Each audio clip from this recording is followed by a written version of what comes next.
Sa pusong Mindoro, doon sa kagubatan, kami nakilala sa tawag na Marian, ang kauna-unahang tao sa aming lalawigan.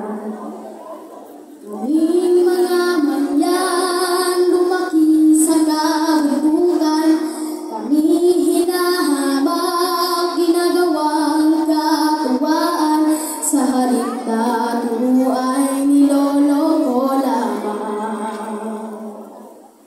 Pagkabilang kumot, bahag pati tapis, ang kinagisnan na naming trabaho, pababa ng bayan at ipabili ito upang kumita man lamang kahit na babae.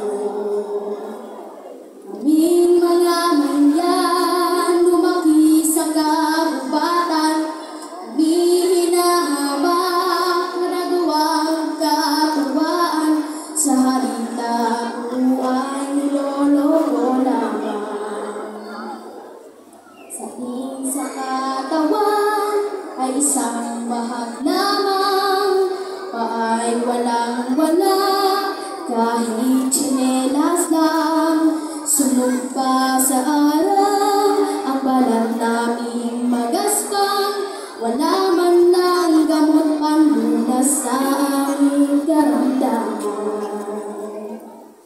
Kaming mga Marian, lumaki sa kabundukan, kami hinahamag, ginagawang katuwaan, sa halita ko ay niloloko lamang.